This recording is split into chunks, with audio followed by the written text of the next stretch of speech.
Inspiratif hidup. Jangan jadikan kegagalan kemarin sebagai penghambat hari ini.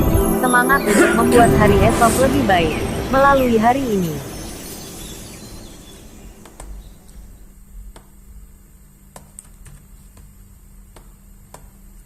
Episode 54. Aku pemilik restoran ini.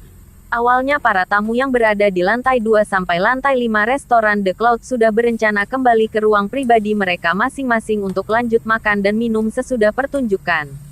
Akan tetapi, begitu mendengar perkataan Cahyadi, mereka kembali keluar. Sean mengerutkan keningnya dan melihat ke arah lantai 2. Beberapa pegawai yang mengenakan kaos bertuliskan Cloud and Balloons dan memegang balon warna-warni datang ke ruang pribadi tempat Cahyadi dan Giana berada. Ada begitu banyak balon dengan 3 warna utama yaitu putih, merah muda, dan merah. Di sisi lain, beberapa orang memegang kotak berisi kelopak bunga mawar dan mulai menaburkannya di lantai ruang pribadi itu. Tindakan Cahyadi menjadi pembicaraan orang-orang yang ada di sana. Wah, apakah ini lamaran pernikahan? Ada konglomerat kaya yang sedang melamar. Dengar-dengar, harga sewa lokasi itu sebesar 200 juta. Astaga! Selama pertunjukan berlangsung, aku tidak menyadari bahwa wanita yang sedang dilamar itu ternyata sangat cantik. Wanita ini benar-benar sangat cantik. Jika aku bisa melewatkan satu saja malam yang indah dengannya, aku rela hidup 10 tahun lebih singkat.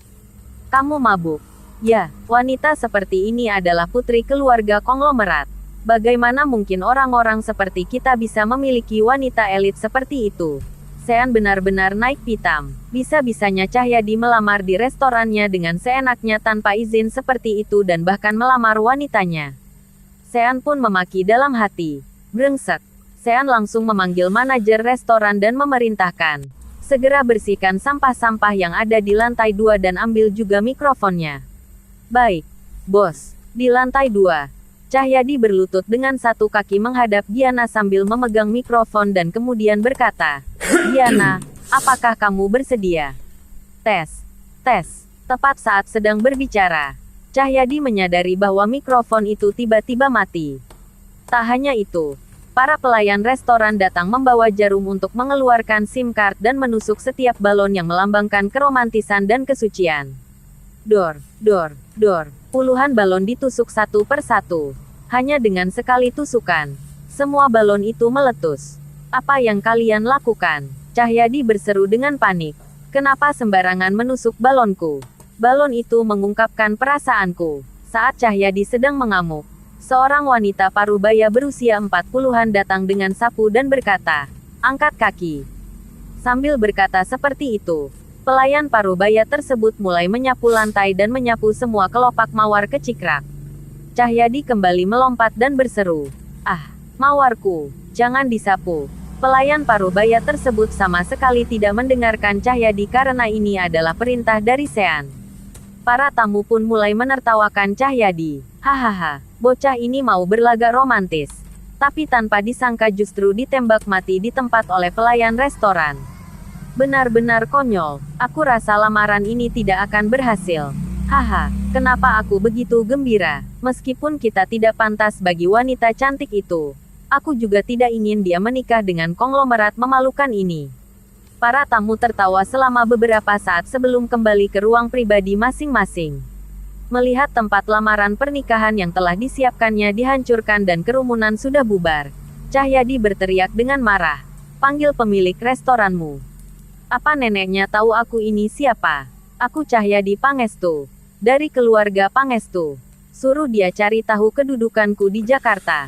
Sean sebenarnya tidak berniat untuk memedulikan mereka. Tetapi, karena Cahyadi ingin bertemu dengannya, dia pun turun dari lantai 3. Sean memasukkan tangannya ke kantong. Kemudian berkata pada Cahyadi, kenapa kamu membuat keributan di sini?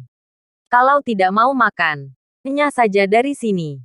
Jangan mengganggu tamu-tamuku. Cahyadi tidak menangkap maksud perkataan Sean dan malah membalas. Apa urusannya denganmu?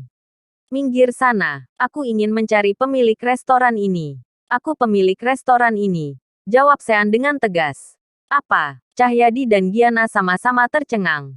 Sementara, Cynthia dan Rosiana tertawa di belakang. Cahyadi juga tertawa. Haha, Kamu pemilik The Cloud. Berhenti berpura-pura. Aku sudah menyelidikinya. Hatta Cokro Raharjo tidak hanya menjual satu restoran ini, tapi semua restorannya di Jakarta pada satu orang yang sama. Artinya, orang itu sudah menghabiskan 120 miliar. Mana mungkin orang miskin sepertimu bisa mengeluarkan 120 miliar? Giana tahu bahwa Sean memiliki alasan yang kuat untuk membeli semua restoran ini karena ingin melawan William.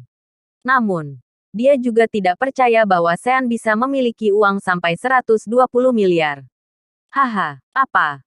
Lagi-lagi kalian tidak percaya. Sean sudah muak dengan semua penghinaan para anak orang kaya ini.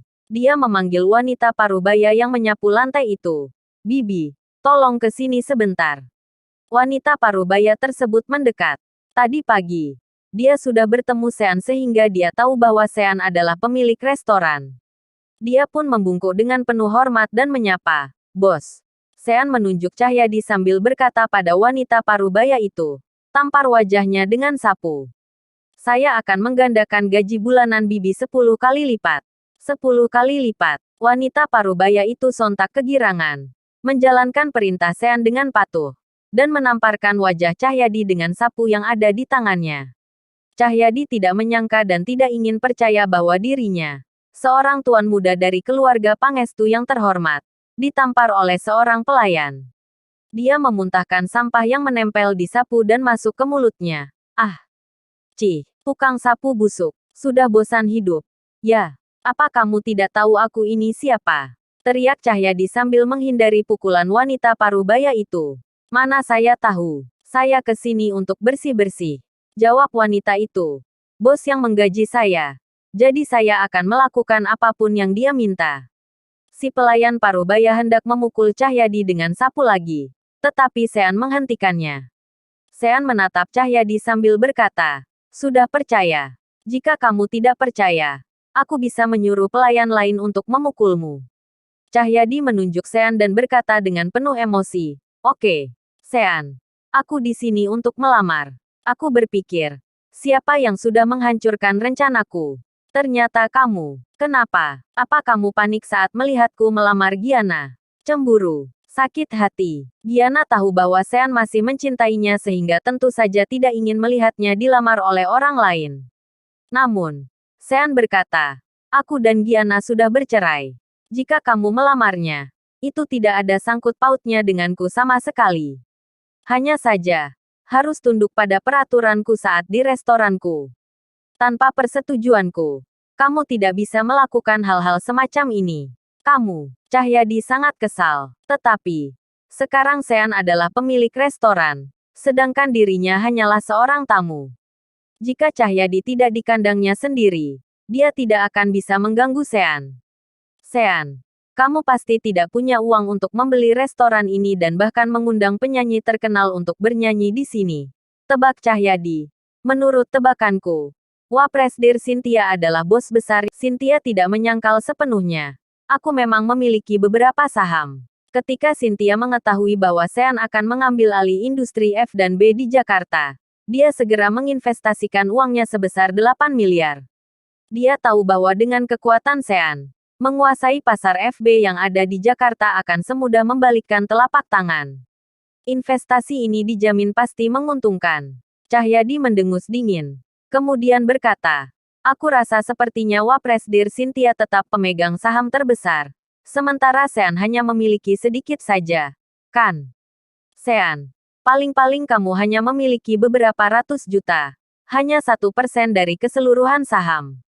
Untuk apa berlagak seperti ini?" Cahyadi mengeluarkan kotak Tiffany & Co. dari sakunya, membukanya, dan mengeluarkan cincin berlian di dalamnya. Begitu melihat cincin berlian itu, Giana sangat terkejut. Warna dan kualitas cincin berlian ini saja bahkan bisa membuat wanita manapun tergila-gila. "Ini cincin berlian 3 karat yang bernilai lebih dari 8 miliar. Kata Cahyadi dengan penuh kebanggaan. "Meskipun kamu bekerja sebagai pengawal seumur hidupmu, kamu tetap tidak mungkin bisa membelikan Giana cincin ini. Aku akan menggunakan cincin ini untuk merebut wanita yang sangat kamu cintai selama 3 tahun. Di depan matamu." Setelah berbicara, Cahyadi menghadap Giana dan berlutut dengan satu kaki. Kemudian berkata, Giana, menikahlah denganku. Terima kasih sudah mengikuti channel Wan dan Putra Orsia. Jangan lupa subscribe, like, and share. Tunggu episode selanjutnya. Salam silaturahim.